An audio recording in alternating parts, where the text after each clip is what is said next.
YouTube. Allez, deuxième partie des questions d'actualité au gouvernement. Nous sommes du côté du Sénat. On vient de sortir du Bataclan et des violences policières à Sainte-Soline. Là, on va passer au Sénat. Et il s'est passé moins de 5 minutes entre la fin des QAG côté Assemblée nationale et là maintenant Sénat. Il a couru, Sébastien Lecornu, dis donc, pour rejoindre le Sénat. Bon, faut dire, comme il a pris 2 fois la parole pour répondre, il a un peu éternisé le débat. Ah oui, d'ailleurs, complètement oublié de préparer le plot de la VOD, justement. Tac. Je m'en occupe. Bah tiens, pendant qu'on n'a pas l'image. On a un total de 16 questions aujourd'hui, comme d'habitude. Voilà, il n'y a pas de questions des non-inscrits. Et donc, c'est Gérard Larcher qui préside une nouvelle fois la séance. Je rappelle juste avant que la séance soit ouverte que si vous souhaitez m'encourager dans mon travail et voir plus de mon contenu, qu'il soit politique, pédagogique ou vidéoludique, n'hésitez pas à liker et à vous abonner. Comme ça, ça boostera mon contenu et ce que je peux vous proposer. Voilà. Ah, on entend du monde. Qu'est-ce que ça dit ?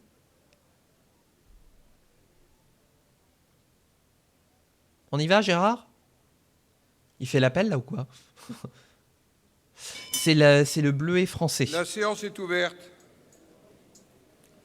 Monsieur le Premier encore un ministre, hommage. Mesdames et messieurs les ministres, mes chers collègues, quiconque passait place du Panthéon depuis le 9 octobre pouvait contempler le face-à-face silencieux, mais ô combien riche de sens de Robert Badinter, dont l'effigie est au fronton du Panthéon, et de l'autre côté de Boualem-Sansal, dont le visage figure sur la façade de la mairie du 5e arrondissement.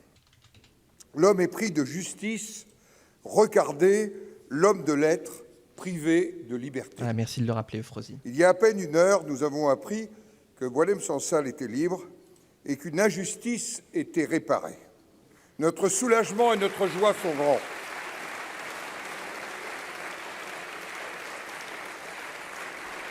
Voilà, donc le Sénat qui à son tour rend hommage à la libération de Boualem-Sansal.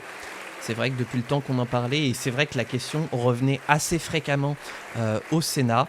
Donc forcément, on pouvait s'attendre à une prise de parole de Gérard Larcher là-dessus. La liberté porte en ce jour le nom de Boualem-Sansal.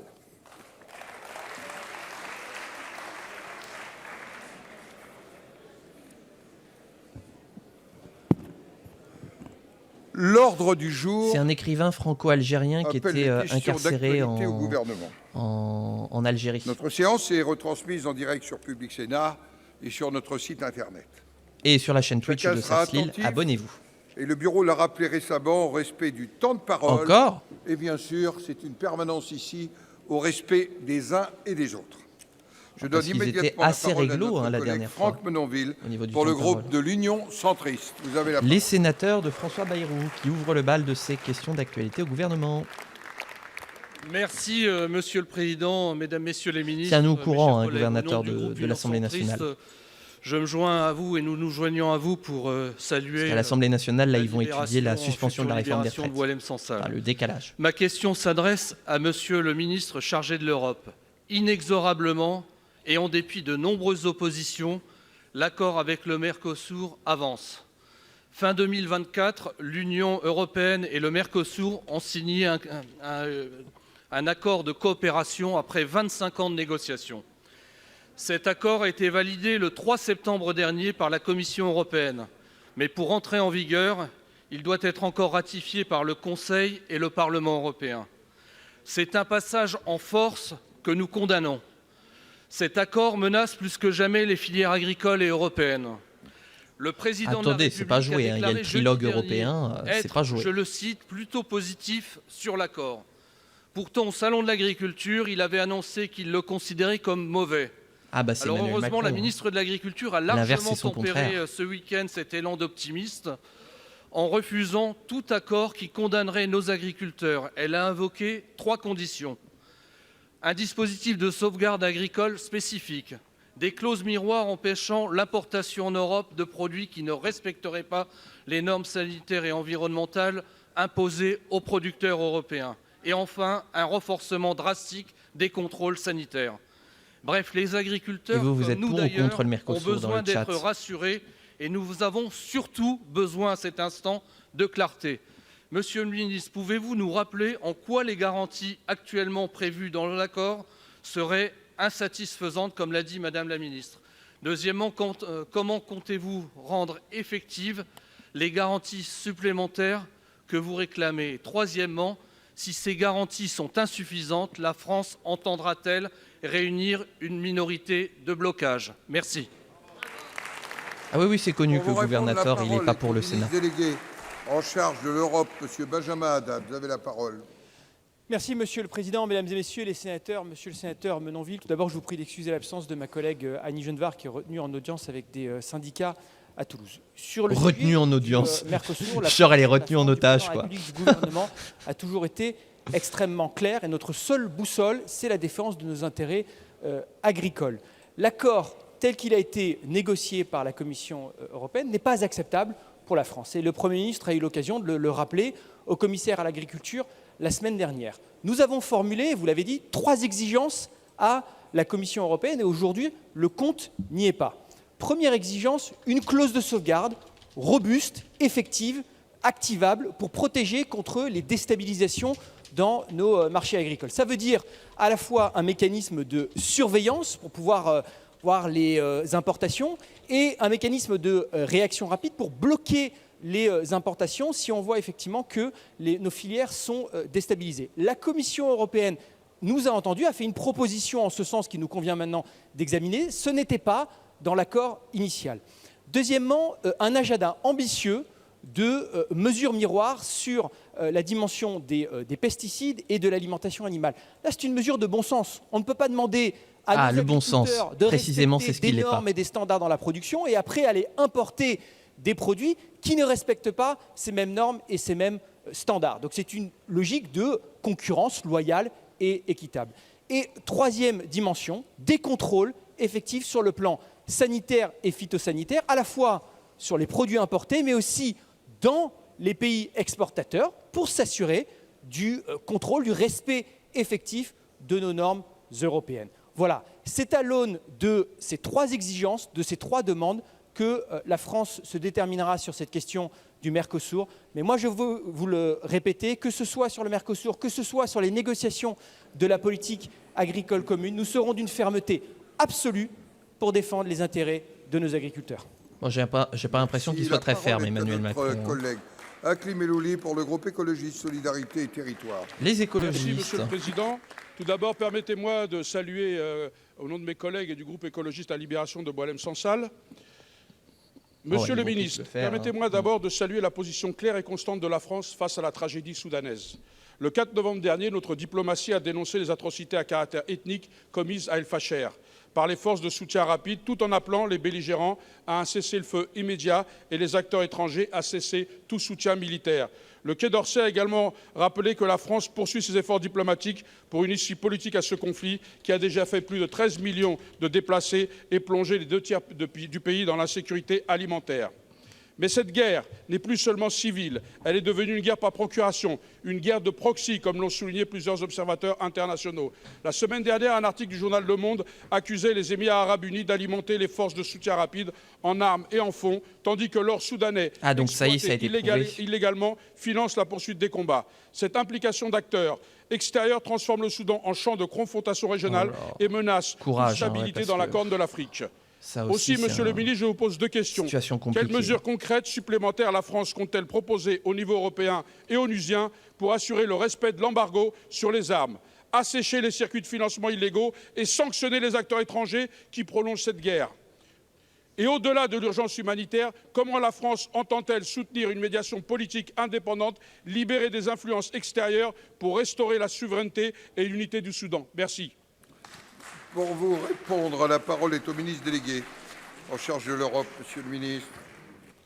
Merci, Monsieur le Président, Mesdames et Messieurs les sénateurs. Merci, Monsieur le sénateur Melouli, de parler de la crise au Soudan qui ne doit pas être une crise oubliée. Et je voudrais vraiment vous dire ici l'engagement et le soutien de la France à la population civile du Soudan. C'est à la fois nos intérêts de sécurité qui sont en jeu dans ce pays qui est riverain de la mer Rouge, c'est la responsabilité de la France comme membre permanent du Conseil de sécurité, et puis c'est la fidélité de notre pays à l'engagement pour la transition démocratique du Soudan après la révolution de décembre 2018. Alors oui, ce conflit ne doit pas être une crise oubliée. La France se mobilise à la fois pour l'aide humanitaire, comme on l'a vu lors des conférences de Paris, de Londres, la conférence en marge de l'Assemblée générale des Nations unies en septembre. C'est 200 millions d'euros qui ont été donnés par notre pays, 41 millions d'euros cette année. Nous nous mobilisons sur le plan diplomatique. Nous l'avons dit, nous condamnons avec la plus grande fermeté les atrocités qui ont été commises par les forces de soutien rapide à El-Fasher.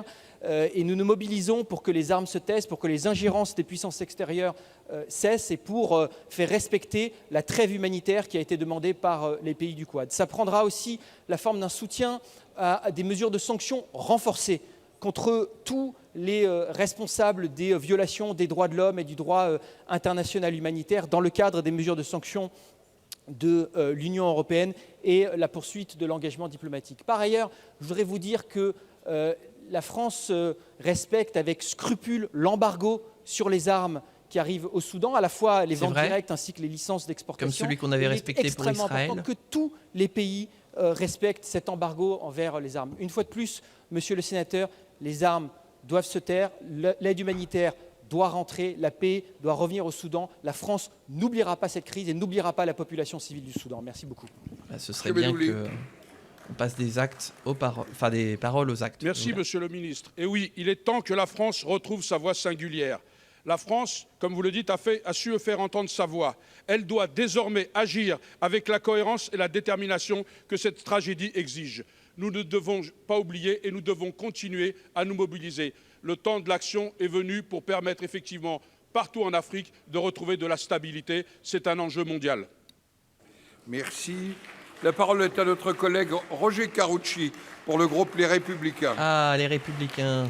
Roger Karoutchi, celui qui a fait faire un barrage avec le RN contre LFI. Je voudrais d'abord, évidemment, au nom de Mathieu Darnaud et de l'ensemble de notre groupe, nous associer à l'émotion sur la libération, évidemment, de Boualem Sansal.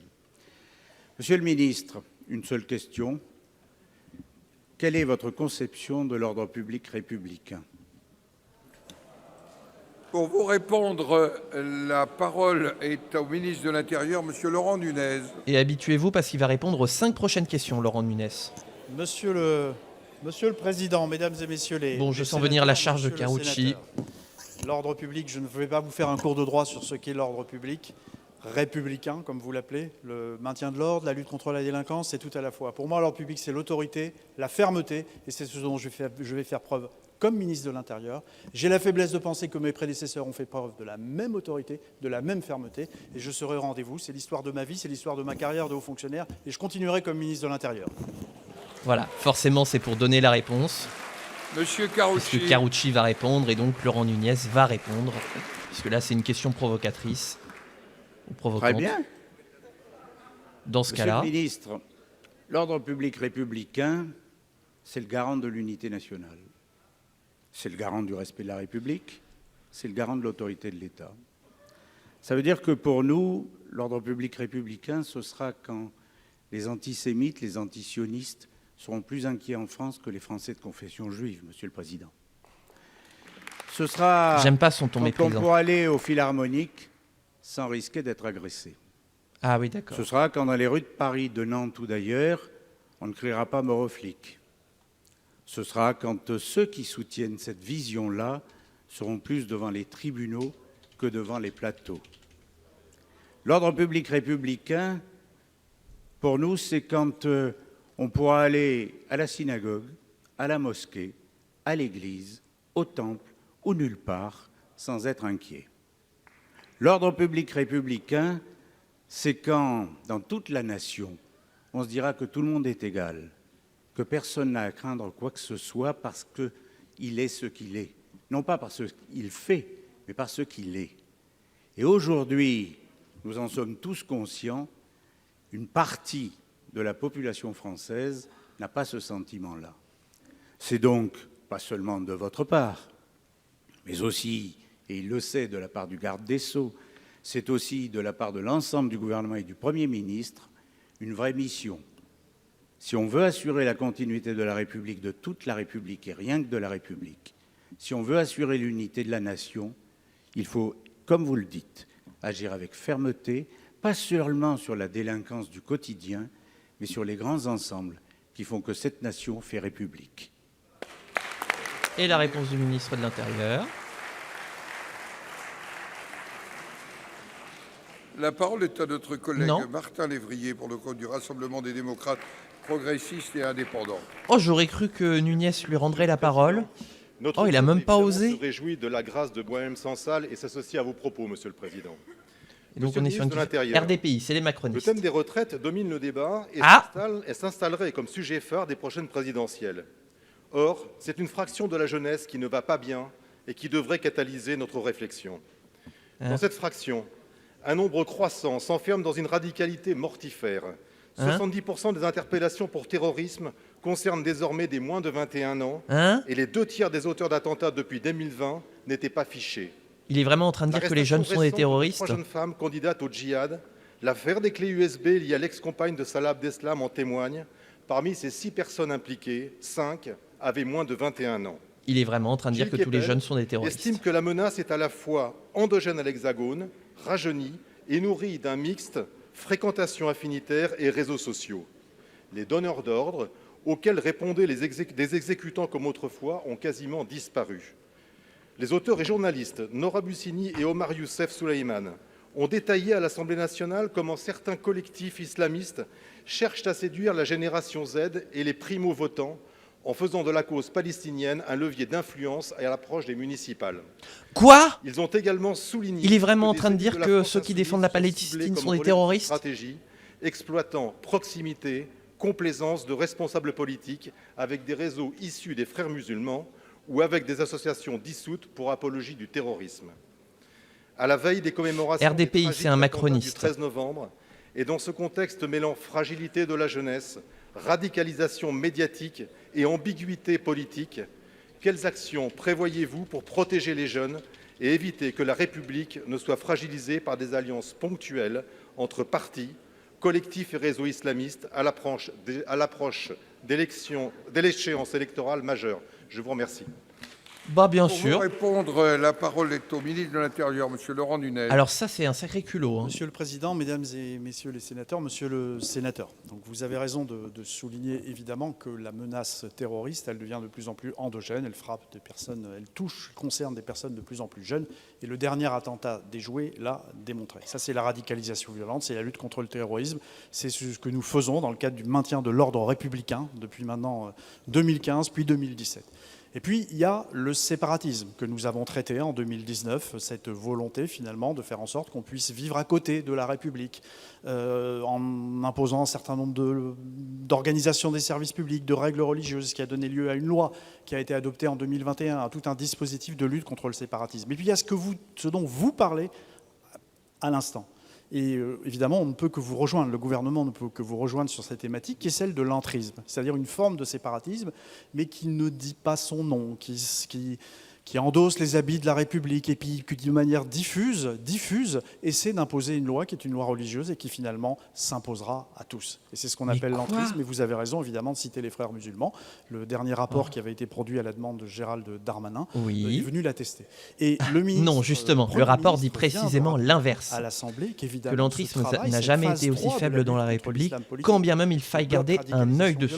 Ça nécessite des moyens, mais il y a d'autres formes de menaces qui sont plus à prendre au sérieux. Les ingérences étrangères, les cyberattaques, etc., qui sont des menaces bien plus importantes que le soi-disant entrisme. Mais c'est moins vendeur. En attendant, tous les jours sur le territoire de la République, nous avons des préfets qui prennent leurs responsabilités, qui, en application de la loi séparatisme, procèdent à des dissolutions de structures, à des fermetures de structures, et évidemment, nous procédons à des expulsions, des reconduites d'étrangers en situation irrégulière qui se livrent à l'Assemblée nationale dissoute. Théologie nauséabonde c'est parce qu'il y avait de l'entrisme de la République. Et ça aussi, monsieur le ministre Carucci, ça aussi, c'est défendre l'ordre public républicain.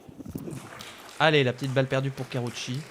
La parole est à notre collègue Jean-Pierre Grand pour le groupe Les Indépendants, République et Territoires. Les indépendants du Sénat. Monsieur le Président, le groupe Les Indépendants et son président Claude Malhuret s'associent naturellement aux propos qui ont été les vôtres et à votre joie pour la libération de Boilhem-Sansal. Monsieur le Premier ministre, les actes de sabotage sur notre réseau ferré se multiplient. Les vols de câbles, les infrastructures vandalisées, les systèmes de circulation des trains incendiés. Ces actes causent à la SNCF des dommages considérables avec un coût financier très élevé. La paralysie du trafic génère des préjudices importants pour l'usager et le trafic de fret. L'étendue du réseau ferré français représente un défi en matière de surveillance. Aussi, la SNCF déploie des mesures de protection reposant sur des technologies avancées. Près de 100 millions d'euros ont été affectés à la protection du réseau en 2024. Les vols sur le réseau représentent un préjudice de 20 millions d'euros, 2 fois supérieur à celui de 2023. Au-delà de ces conséquences, je rappelle que nos infrastructures ferroviaires sont également utilisées par la Défense nationale pour le transport de nos forces armées, comme l'a récemment évoqué le chef d'état-major des armées devant la commission de la Défense du Sénat. Ils prennent le train. La mobilité militaire ils se prennent des wagons et des trains. consiste à déplacer avec réactivité de grandes quantités de troupes, de matériel et de ressources logistiques. Il s'agit donc d'une composante majeure de la crédibilité de nos forces. Le retour de la conflictualité en Europe change aujourd'hui les conditions d'exercice de la mobilité militaire. Les opérations extérieures dépendaient jusque-là essentiellement des voies maritimes et aériennes en raison de l'éloignement des théâtres d'opération.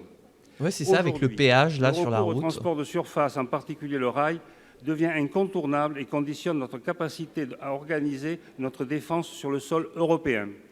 Dans ce contexte, nous devons être conscients que tout sabotage de nos voies ferrées relève d'une atteinte à nos capacités militaires. Pour cette raison, il est urgent d'étudier la requalification pénale de ces actes de sabotage de nos infrastructures ferroviaires qui portent atteinte à la sécurité nationale. Pour vous répondre, la parole est au ministre de l'Intérieur, M. Laurent Nunez. Encore lui, habituez-vous. Merci, Monsieur le Président, Mesdames et Messieurs les sénateurs, Monsieur le sénateur Grand. Quelques mots pour répondre à votre question très précise. D'abord, vous dire qu'avec Philippe Tabarot, nous travaillons évidemment main dans la main sur ce sujet de la protection de nos réseaux ferrés. Il y a deux types de dégradations. Il y a les dégradations crapuleuses et puis il y a les dégradations à caractère politique.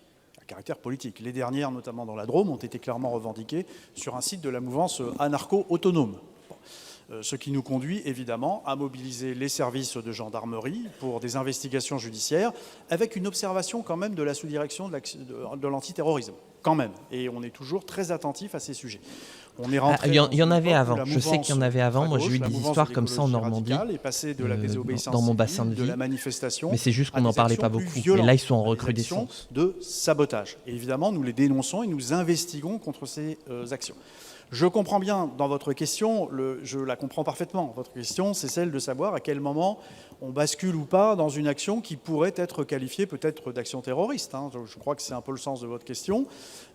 Savoir est-ce que ce sont des actes qui visent à porter atteinte à l'intégrité physique dans le but de créer un trouble à l'ordre public pour intimider ou terroriser.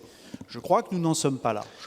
C'est ce que j'allais dire. Pour l'instant, on n'en est pas là, mais il faut rester attentif. Le CNAT ne s'est pas vraiment saisi de ces sujets. Néanmoins, ayez bien en tête, Monsieur le sénateur, qu'à droit constant, les services de renseignement peuvent travailler sur ces mouvances. Il y a la possibilité, dès lors qu'il s'agit de subversion violente, d'actions collectives de violence, de mettre en place des techniques de renseignement, de poursuivre les auteurs. Et c'est ce que nous faisons. Je peux vous rassurer et vous dire que pour les services de renseignement français, cette mouvance-là, celle qui sabote, qui détruit nos infrastructures, cette mouvance-là est un objectif qui est suivi et nous entravons un certain nombre d'actions et nous allons évidemment poursuivre ces actions. Je puis vous rassurer de ce point de vue.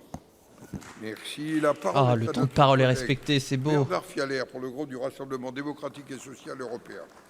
RDSE, les sociodémocrates du Sénat, donc près de Glucksmann. Le groupe RDSE s'associe aussi à son tour pour saluer la libération de Boualem-Sansal. Hier encore, nous avons célébré l'armistice qui a mis fin à la guerre de 14-18, celle qui devait être la der des der. Demain, nous commémorerons les attentats terroristes du 13 novembre 2015. Mais aujourd'hui, il y a 10 ans, une guerre informationnelle et technologique s'ajoute aux précédentes par les réseaux sociaux et l'intelligence artificielle qui déstabilisent notre démocratie et ébranlent les fondements de notre République. La Russie poursuit une guerre en Ukraine qui franchit les frontières non seulement par des drones, mais aussi par une guerre d'ingérence et de propagande qui se prolonge jusqu'à nous. Au Mali, d'où nous avons été chassés, les groupes terroristes islamistes prospèrent, instrumentalisés par des puissances étrangères. Et en France, une tentative d'attentat par l'ex-compagne de Salah Abdeslam a été déjouée. Dans le même temps, des slogans ouvertement antisémites sont proférés lors d'un concert à la Philharmonie de Paris, comme dans certaines universités, avec la complicité coupable de certains dirigeants politique inconséquent. Alors le groupe RDSE a toujours défendu une ligne claire. La liberté n'exclut jamais la fermeté républicaine. Nous étions ensemble, Monsieur le Premier ministre, avec Monsieur le Président du Sénat le ministre et la ministre des Armées au pied de la statue de Clémenceau pour le rappeler en honorant sa mémoire hier. Pas de paix sans gardien, ni de liberté sans soldats, vient d'écrire Jean-Jacques Goldman. Alors, Monsieur le ministre, ah oui, il a fait une chanson. Quelles mesures sont Goldman prises pour éviter tout passage à l'acte terroriste de personnes identifiées comme radicalisées? Quelles actions sont mises en place pour contrer les ingérences étrangères et la manipulation de masse par l'intelligence artificielle et les réseaux sociaux, qui sont aujourd'hui les nouvelles armes contre les valeurs de notre République? La France a vaincu la guerre de tranchées, résisté au terrorisme. Elle doit désormais lutter contre cette nouvelle guerre d'information et d'influence. Pour vous répondre, mais ça, on le savait déjà. Monsieur le ministre de l'Intérieur. Toujours lui, hein, voilà. Monsieur le Président, Mesdames et Messieurs les sénateurs, Monsieur le Sénateur, d'abord, il y a deux branches dans votre question. Pour le terrorisme, je crois que nous en avons largement parlé depuis 2015, sous la présidence de François Hollande, de mes deux prédécesseurs, M. Valls et M. Cazeneuve, puis de le Président de la République en 2017, Emmanuel Macron, l'ensemble des ministres de l'Intérieur. On a significativement renforcé les moyens de la lutte antiterroriste. Significativement. Ce sont des services de renseignement qui ont plus de moyens juridiques, plus de moyens budgétaires, avec des budgets qui ont été parfois doublés, des effectifs qui ont été augmentés de 30-40%, un dispositif juridique qui nous permet d'assurer une surveillance des plus étroites des individus radicalisés. Et c'est ce qui nous a permis de déjouer de si nombreux attentats. Et évidemment, je veux saluer, moi, l'engagement des forces de sécurité intérieure dans cette action de lutte contre le terrorisme, et puis aussi saluer l'engagement qui a été celui du Président de la République depuis 2017 pour faire rentrer dans le droit commun ces dispositifs de lutte contre le terrorisme, ce qui, je le dis accessoirement et au passage, n'avait jamais été fait auparavant. Il y avait eu des mesures engagées fortes par le Président Hollande en 2015, mais auparavant, on n'avait jamais été à ce niveau-là face à une menace de la radicalisation qui pourtant était présente. La deuxième branche de votre question, c'est évidemment les ingérences étrangères. Cette espèce de guerre hybride que nous livrent un certain nombre de grandes puissances et qui prennent la forme d'actions qui visent à nous déstabiliser.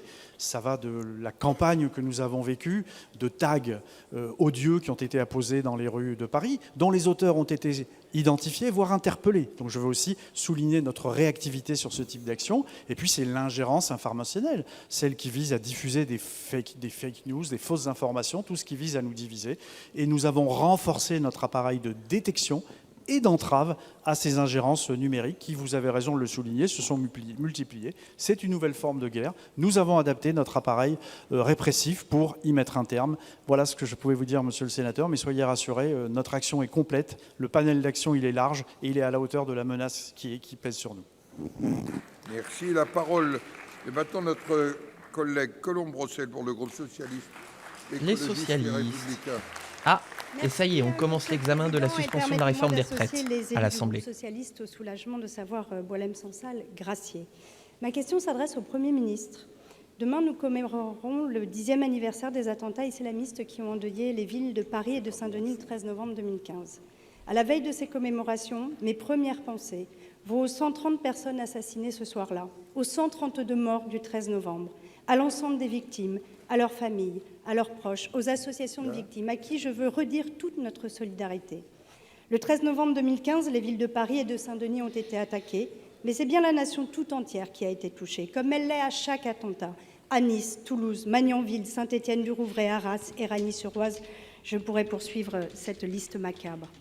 Les commémorations demain prendront place dans un contexte où l'actualité nous rappelle que la menace terroriste persiste, est forte, et je veux rendre hommage à l'ensemble des services mobilisés, du ministère de l'Intérieur comme de la Justice, pour leur investissement au service de notre sécurité. Le musée mémorial du terrorisme est un engagement pris par le Président de la République en 2018. Ce musée mémorial sera un lieu de mémoire et de reconnaissance pour toutes les victimes du terrorisme, mais également un lieu de connaissance, car contribuer à la connaissance, c'est aussi, comme l'entretien de la mémoire, combattre les fondements du terrorisme. Après une annonce d'abandon, le musée mémorial a enfin trouvé une implantation définitive dans le 13e arrondissement de Paris. Grâce à l'engagement des équipes de préfiguration, tout est prêt aujourd'hui. Fonds muséographiques, collection permanente, scénographie.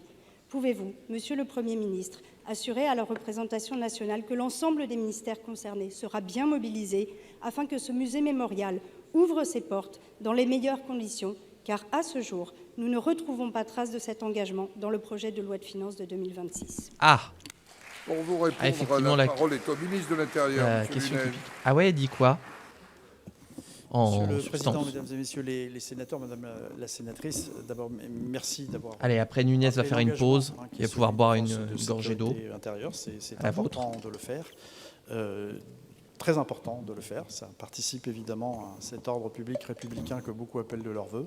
C'est quelque chose évidemment d'extrêmement important. Cette mobilisation qui a été sans précédent depuis 2015, puis 2017, avec des services qui sont mieux armés, nous avons resserré les mailles du filet, qui sont mieux équipés, mieux outillés, les techniques de renseignement peuvent être plus intrusives et c'est heureux, et ça nous a permis de déjouer de nombreux attentats.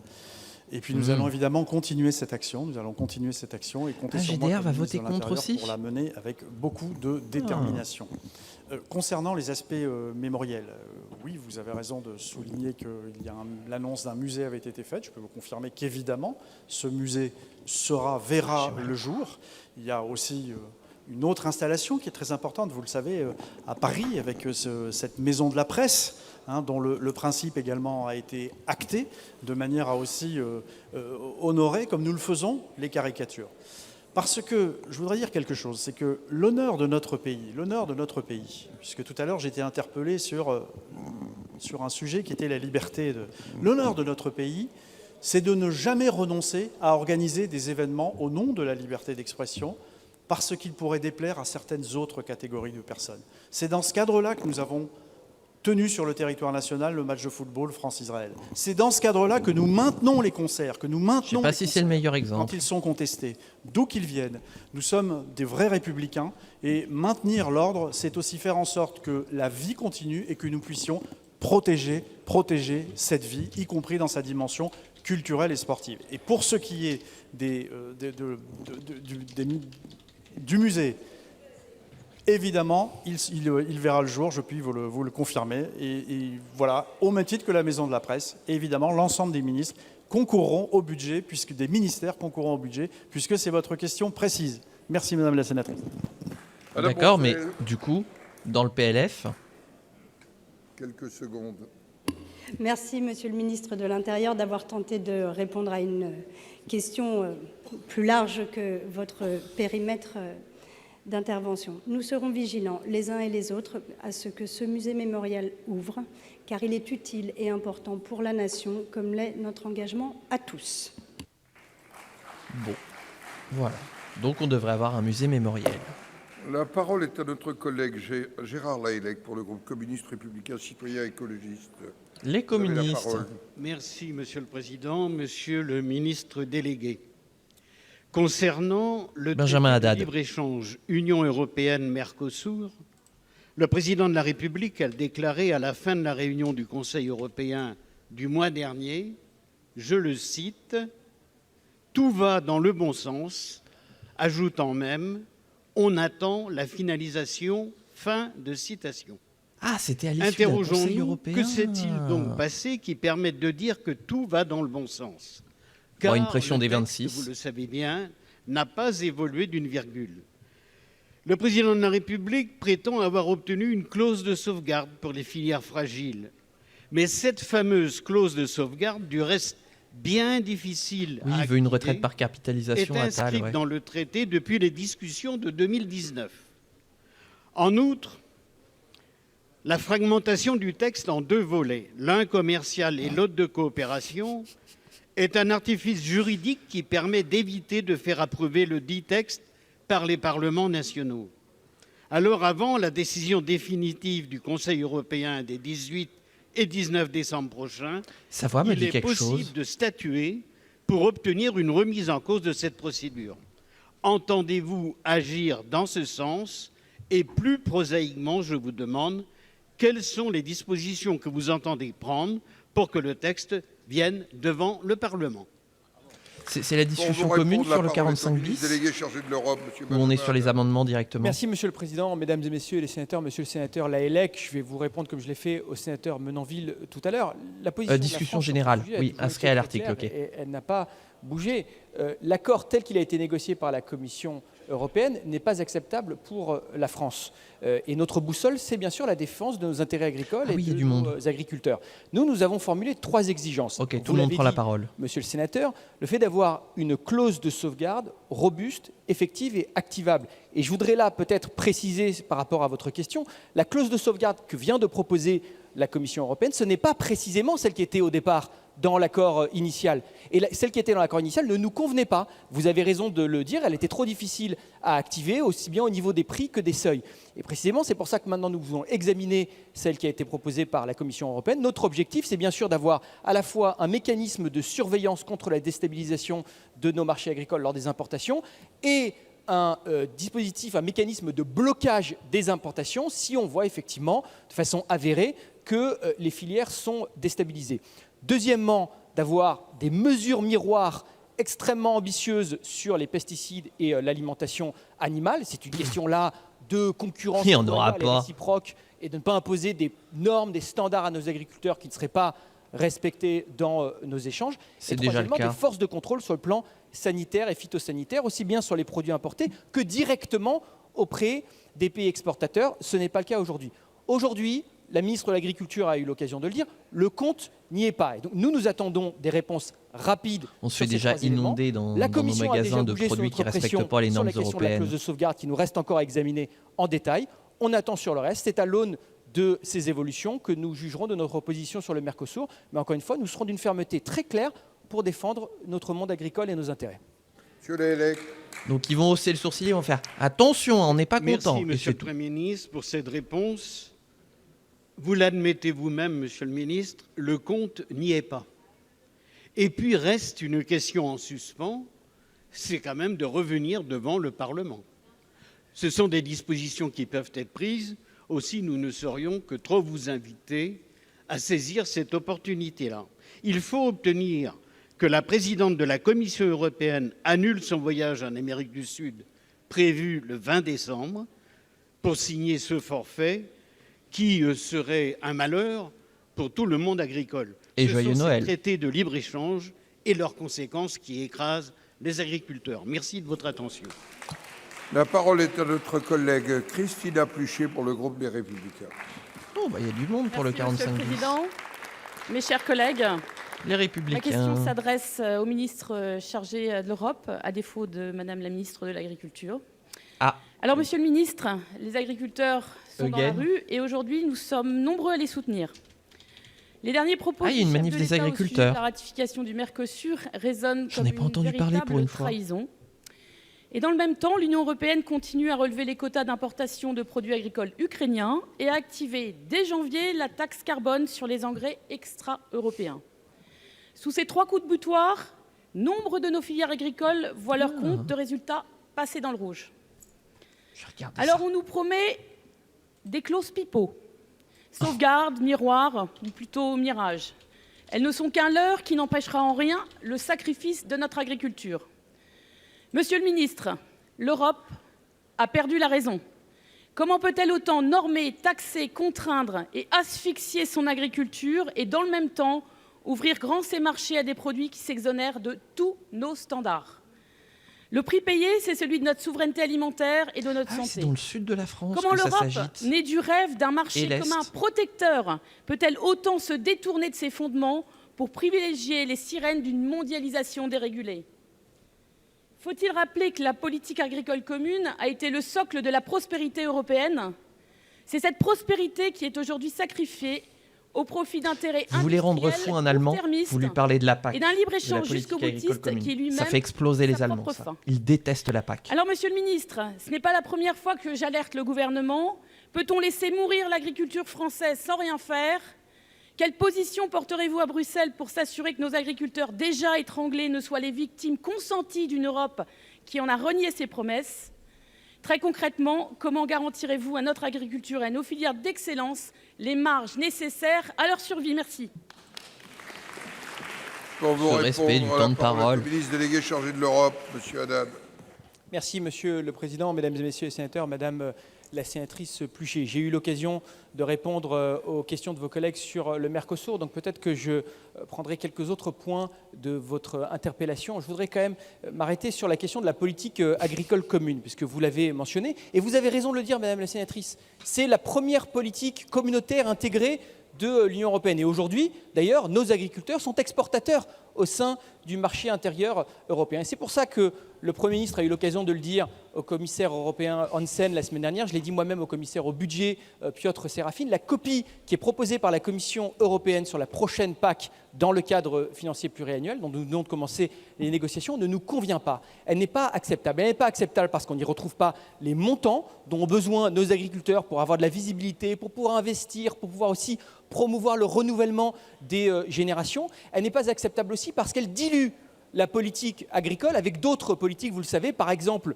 la cohésion ou encore les fonds de justice ou d'affaires intérieures. Et donc ça reviendrait de fait à une forme de renationalisation de la politique agricole commune qui mènerait à des distorsions de concurrence. On se bat déjà pour avoir des normes de concurrence loyales et réciproques sur la scène internationale dans les accords. Vous en aurez pas. On ne va pas non plus après avoir des distorsions de concurrence au sein du marché intérieur. Donc nous, on se bat pour les montants, pour retrouver la spécificité de la politique agricole commune. Ça, c'est le premier élément. Le deuxième élément, vous avez mentionné la question des engrais. Je voudrais quand même y revenir. C'est un sujet de préoccupation, je le sais, pour la ministre agricole, Annie Genevard, qui en parlera au Conseil agriculture la semaine prochaine. Nous avons obtenu, dans le cadre de l'accord sur l'objectif climatique 2040, une révision du règlement du MACF, le mécanisme d'ajustement carbone aux frontières, qui nous permettra notamment de poser cette question de l'importation des engrais, parce que je sais que c'est extrêmement important aussi pour les marges, précisément, Madame la sénatrice, de nos agriculteurs. Une fois de plus, la boussole de la France, c'est la défense de la souveraineté alimentaire de l'Europe et de nos agriculteurs. La parole est à notre collègue Corinne Ferré. Pour le groupe socialiste, écologiste et républicain. Merci, Monsieur le Président. Elle est socialiste, Corinne Ferré. Depuis 10 jours, le service des urgences du centre hospitalier universitaire de Caen ne dispose plus d'internes en raison d'un manque de personnel pour les encadrer. Le retour du CHU de Caen. Équivalent temps plein de médecins urgentistes pour un besoin d'une quarantaine, on comprend que les conditions de formation et de travail n'étaient tout simplement plus tenables. La situation à Caen n'est malheureusement pas isolée. Et ce ne sont pas des mesures au coup par coup temporaires, comme la mobilisation de la réserve sanitaire, qui régleront la crise que traversent nos hôpitaux publics partout en France. Il faut embaucher de manière pérenne. L'établissement est à un niveau jamais atteint. 61% d'entre eux font face à de graves difficultés financières. Alors, le projet de loi de financement de la sécurité sociale pour 2026, que nous examinerons dans quelques jours, ne nous rassure guère, car jamais l'objectif de dépenses examen prévu au Sénat à partir de lundi pour le PLFSS de la hausse des besoins dans nos hôpitaux, liés au vieillissement de la population, à la progression des maladies chroniques et à l'inflation. Ce PLFSS revient à demander aux établissements de soigner plus avec toujours moins de moyens. C'est une véritable cure d'austérité que vous proposez, Madame la Ministre, on commence la à avoir plus importante depuis 2000. Non pas que je soutienne. Hein. Dans l'urgence, le Premier ministre a annoncé 1 milliard d'euros supplémentaires, non pas seulement pour les hôpitaux publics, mais à répartir entre le médico-social, France Santé et l'hôpital. Et cela ne va pas suffire.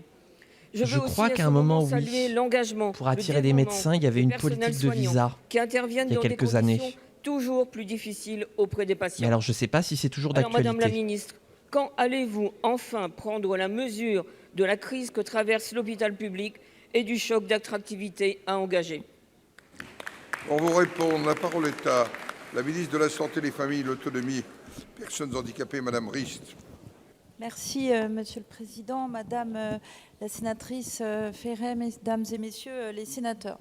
Vous me parlez des urgences de l'hôpital de Caen qui ont malheureusement pas pu. Je suis presque en train de streamer sous l'ombre de la tour du CHU, justement, de Caen. Des raisons d'encadrement pour lesquelles j'ai tout de suite demandé deux choses. Une enquête pour essayer de comprendre pourquoi les internes refusaient de revenir dans ce service.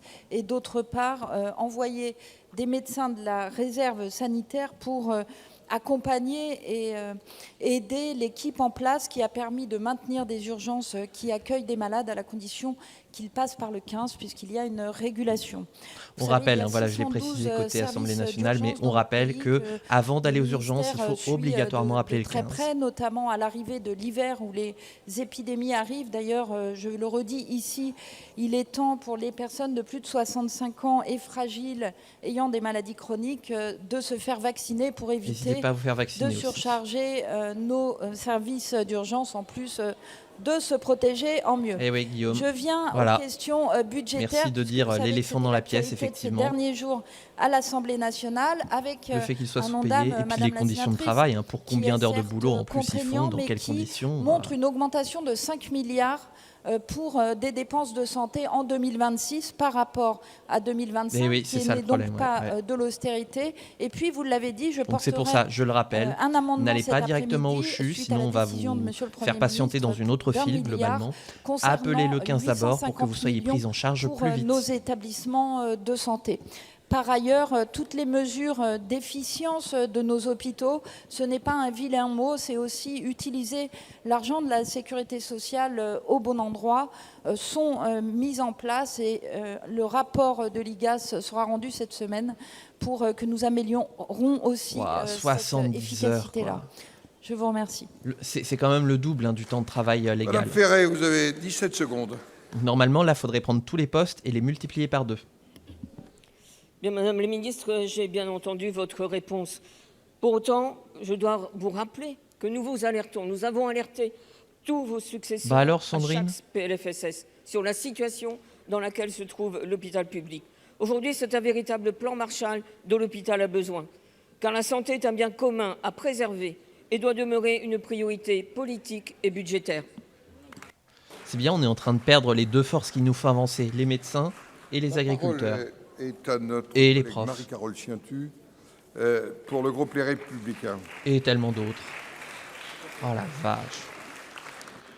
On est à qui là? J'ai raté. Monsieur le ministre de l'Intérieur, la présidente de l'association France Terre d'Asile, Najat Vallaud-Belkacem, a dévoilé dans l'Humanité une étude réalisée par son ONG affirmant que la régularisation de 250 000 sans-papiers et l'arrêt de la lutte contre l'immigration clandestine rapporterait plus de 3 milliards à l'État. Il suffisait d'y penser. Ne plus délivrer d'OQTF, fermer les centres de rétention administrative, ne plus tenir compte de la situation irrégulière. Le nombre de sénateurs républicains qui doivent être en train de s'étrangler là. Voilà des économies immédiates pour l'État, mais à quel prix? Nous avons du mal à réguler des flux migratoires en constante augmentation. Eh bien voilà, qu'à cela ne tienne, certains ont la solution. Ne plus rien contrôler du tout, c'est plus simple. Et ce discours beaucoup plus militant que financier, vous en conviendrez, n'est pas prononcé par n'importe qui.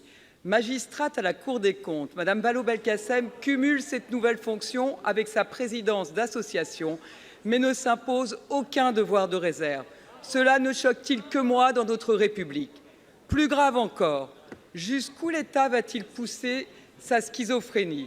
Je rappelle que France Terre d'Asile fait partie des 5 associations sélectionnées et rémunérées sur fonds publics par l'État pour assurer les missions d'assistance juridique auprès des personnes placées en CRA. Elle contribue à multiplier les recours dilatoires ou abusifs contre les décisions relatives aux droits des étrangers, ce qui fait perdre du temps et beaucoup d'argent. J'ai fait adopter au Sénat, avec le soutien de votre prédécesseur Bruno Retailleau, une proposition de loi pendant ce temps à l'Assemblée nationale, assurer ces missions par l'OFII directement avec le concours d'avocats et non plus par des militants politiques. Ce texte n'a toujours pas été examiné par l'Assemblée et n'est visiblement pas près de l'être. Monsieur le ministre, prenez-vous à bras-le-corps le problème qui scandalise une grande majorité de nos concitoyens et nuit à l'autorité de l'État. Pour répondre, la parole est au ministre de l'Intérieur.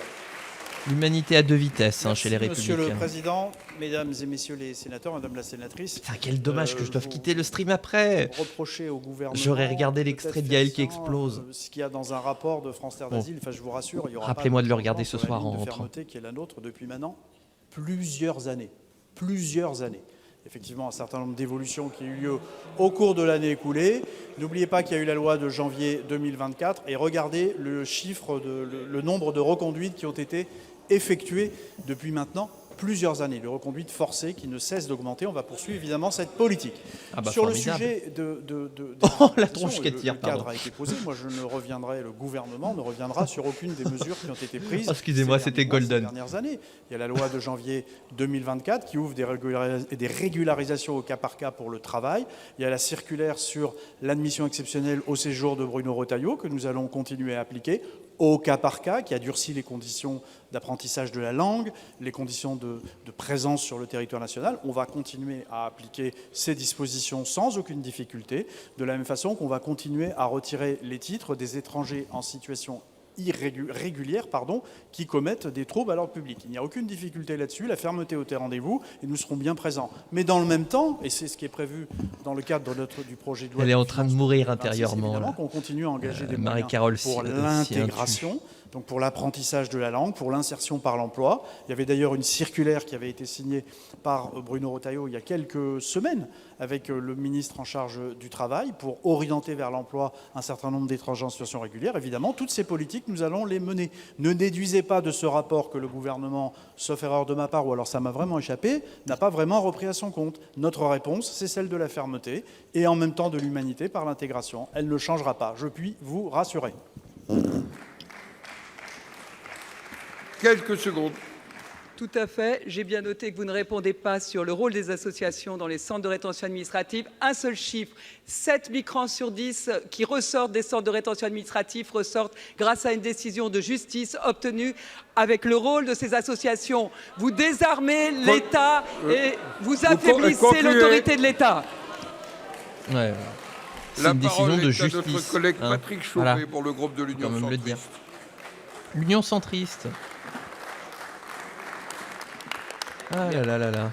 L'humanité à deux vitesses. Monsieur le Président, Mesdames et Messieurs les ministres, mes chers collègues, ma question s'adresse au ministre de l'Énergie. J'y associe mon collègue Alain Dufour. C'est qui le ministre Alors de que nous l'Énergie n'avons maintenant toujours pas de PPE, le 1er janvier prochain, la régulation des prix de l'électricité change de cadre. Après 15 ans d'application du dispositif ARENH, c'est le système dit post-ARENH qui entrera en vigueur. Or, à quelques semaines de sa mise en œuvre, les interrogations sur l'évolution du prix de l'électricité demeurent entières, car désormais les consommateurs seront plus exposés aux variations du marché et compensés seulement ex post. C'est pourquoi, dans une étude, l'UFC Que Choisir a anticipé une hausse de 20% de la facture moyenne d'électricité. Pour l'heure, EDF n'a pas communiqué sur ses futurs tarifs, mais le prix de gros est en bas. On peut espérer qu'ils n'augmenteront pas.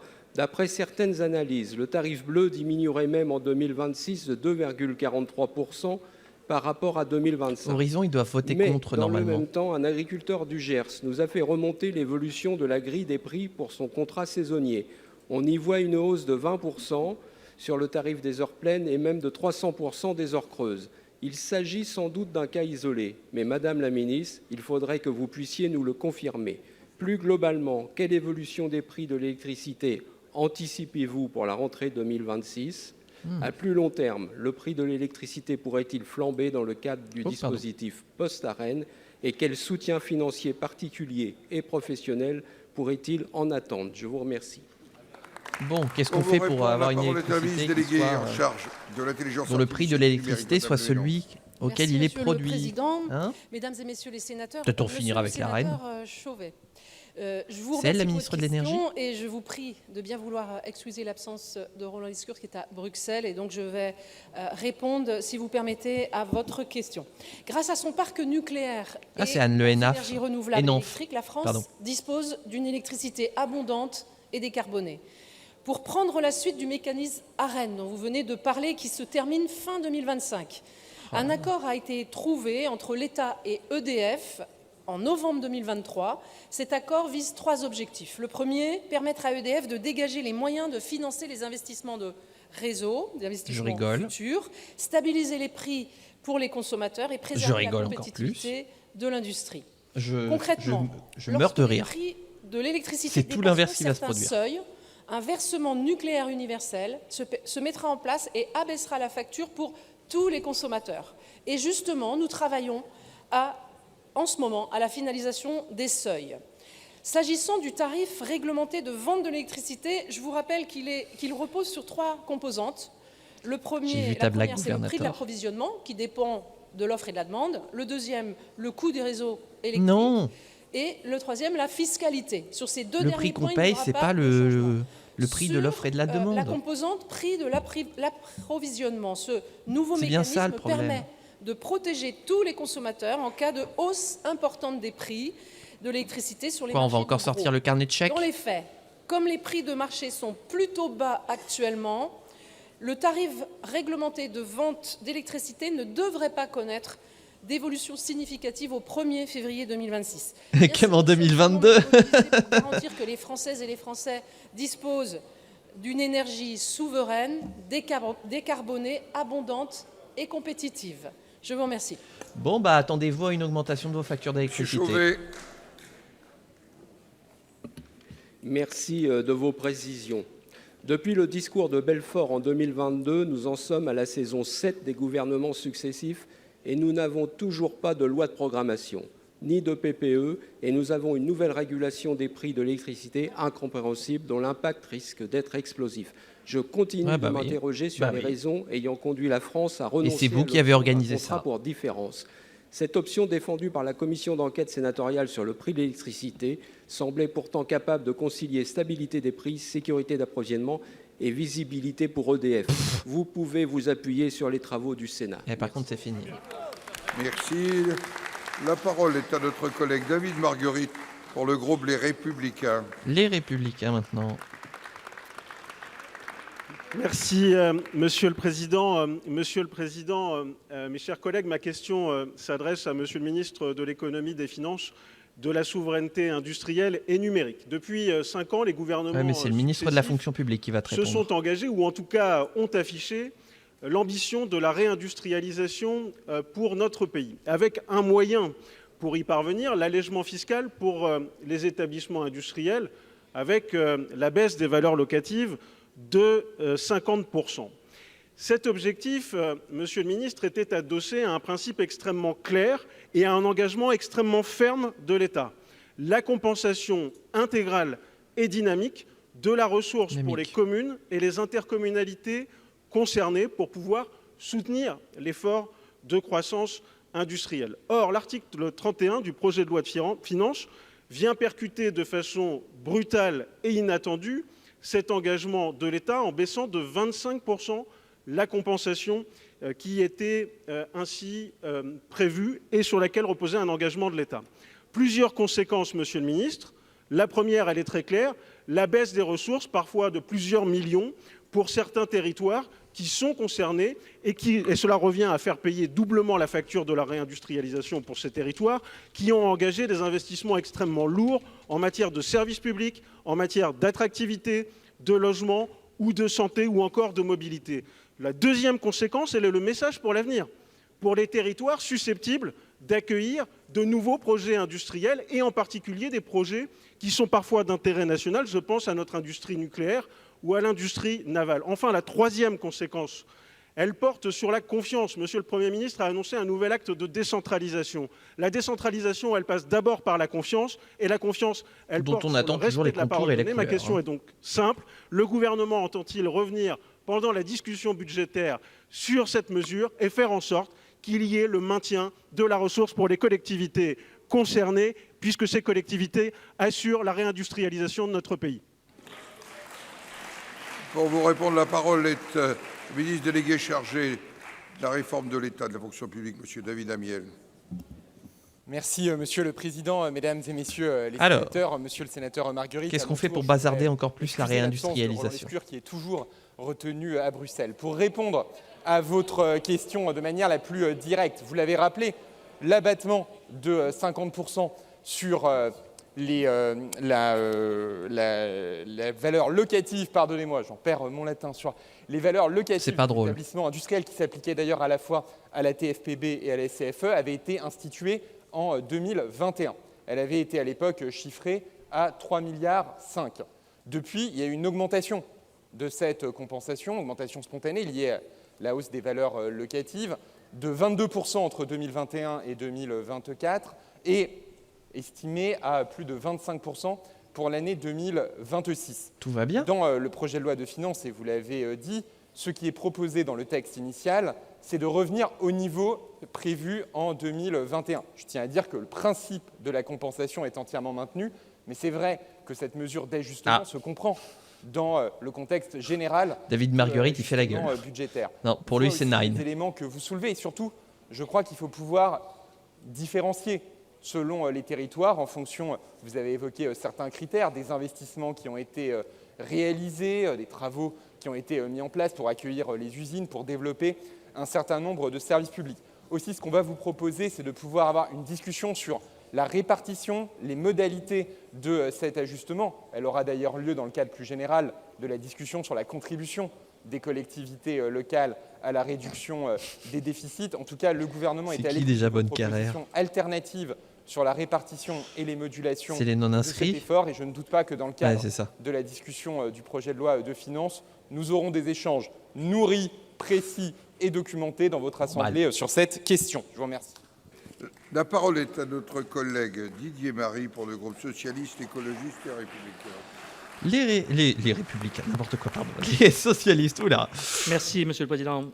Monsieur le Ministre, plusieurs de mes collègues se sont adressés à vous au sujet du Mercosur et vous nous avez assuré de votre détermination à défendre les intérêts de nos agriculteurs, notamment lors du prochain Conseil européen. Dont acte. C'est-à-dire de ne pas moufler. Mais nous avons tous entendu les propos du Président de la République qui ne semblent pas partager votre pugnacité. Alors revenons au fond. Qu'est-ce qui n'a pas changé?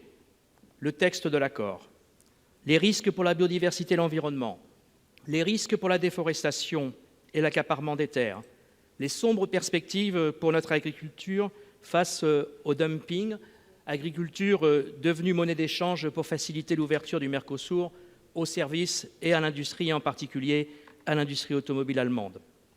Il y a un an, ici même, le ministre des Affaires étrangères nous faisait la promesse que la France obtiendrait une modification du traité ou alors organiserait une minorité de blocage. Qu'est-ce qui a changé depuis? Eh bien, d'une part, ce que vous avez évoqué, un mécanisme de sauvegarde. Mais loin de ce que vous dites, celui-ci est en marge du traité et il n'engage que les Européens sans mesure coercitive. Un mécanisme de rééquilibrage qui est un véritable cheval de Troie contre nos normes sociales, environnementales et la limitation du principe de précaution. À cela s'ajoute, Monsieur le Ministre, pour ce qui a changé, l'isolement de la France. Car s'il y a quelques mois, la minorité de blocage était envisageable, aujourd'hui, la France se trouve bien seule. Alors, avec quel autre État membre envisagez-vous de vous opposer à ce qui ne nous convient pas aujourd'hui? À quel point on est tout seul. Et vous engagez-vous aussi au respect de l'accord de 2018 sur la mixité de cet accord, permettant d'assurer la légitimité démocratique de celui-ci et le vote du Parlement? Je vous remercie.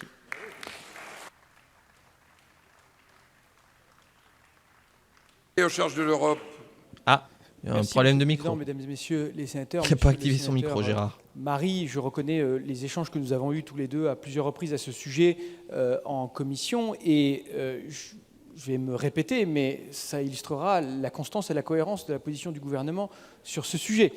La France, depuis le début, a dit que l'accord tel qu'il avait été négocié par la Commission européenne était inacceptable.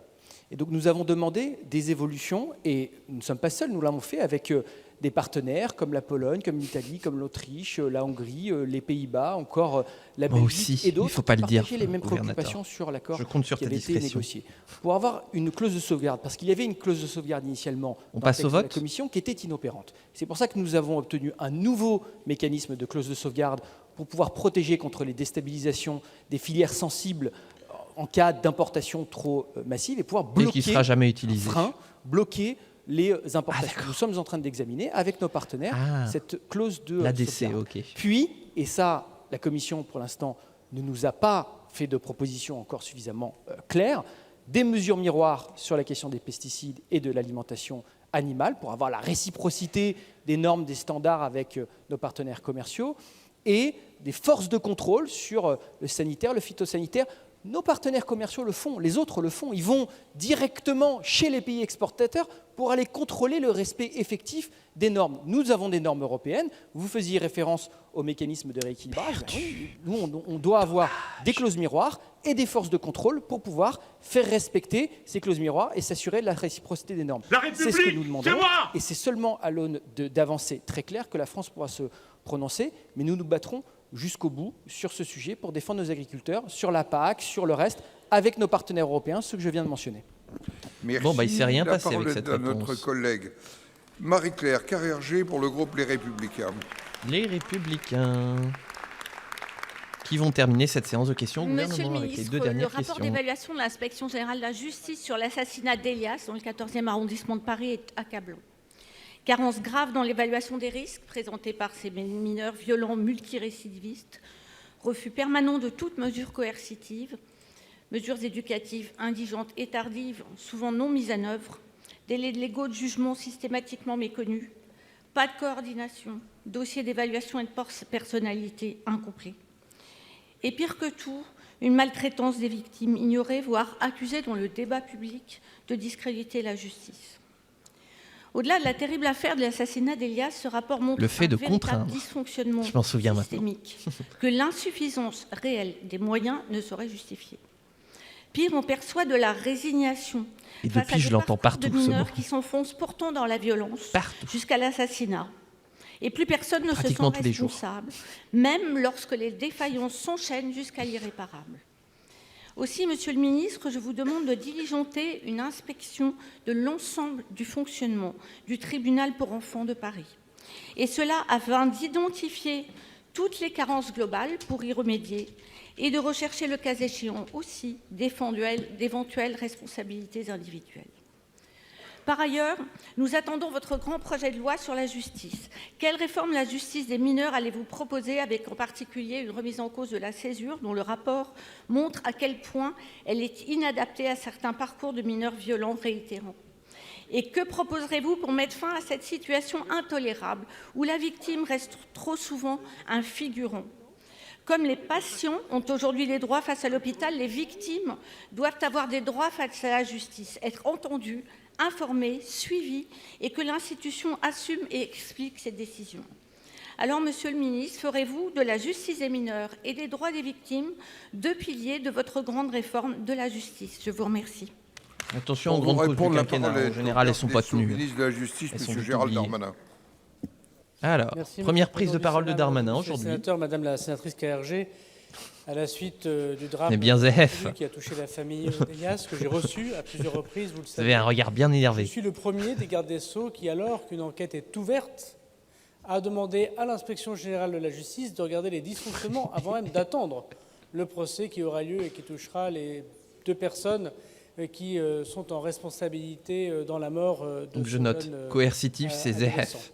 Et non seulement j'ai commandé cette inspection, mais je l'ai rendue personnellement à la maman et au papa d'Elias que j'ai reçu une nouvelle fois, et j'ai rendu public ce rapport, ce qui vous permet en effet de poser cette question tout à fait légitime sur le dysfonctionnement manifeste et important de la justice des mineurs. Je ne peux pas vous laisser dire, Madame la sénatrice, tout à fait, si vous le permettez, que l'ensemble de la chaîne judiciaire a dysfonctionné. Je rappelle que le procureur de la République, en l'occurrence les procureurs de la République, suite aux instructions extrêmement fermes que j'ai données dès mon arrivée, ce qui n'était pas tout à fait le cas précédemment dans les tribunaux pour enfants et leur absence très souvent dans les audiences La des tribunaux République, pour enfants, c'est moi avaient requis notamment l'enfermement et n'avaient pas été suivis par le siège.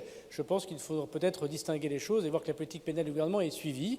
Vous connaissez les dysfonctionnements de la justice des mineurs. Qui Loris Je les dis d'autant trigger. plus, Il Madame la entend un sénatrice, mot. que vous avez vous-même voté, et le Sénat, C'est, comme comment on l'Assemblée, appelle le code des mineurs que vous me demandez désormais Un de réflexe modifier, pavlovien. alors qu'il a été adopté il y a 2 ans, et que vos dysfonctionnements, si j'ose dire aussi dans la discussion de la loi Attal, y compris au sein du propre groupe, et je regarde le rapporteur Spinner, Ça me c'est que, stresse qu'il y ait une loi malheureusement, Attal. les écritures que vous avez proposées n'ont pas été validées par le Conseil constitutionnel. Faut-il revenir sur ce sujet?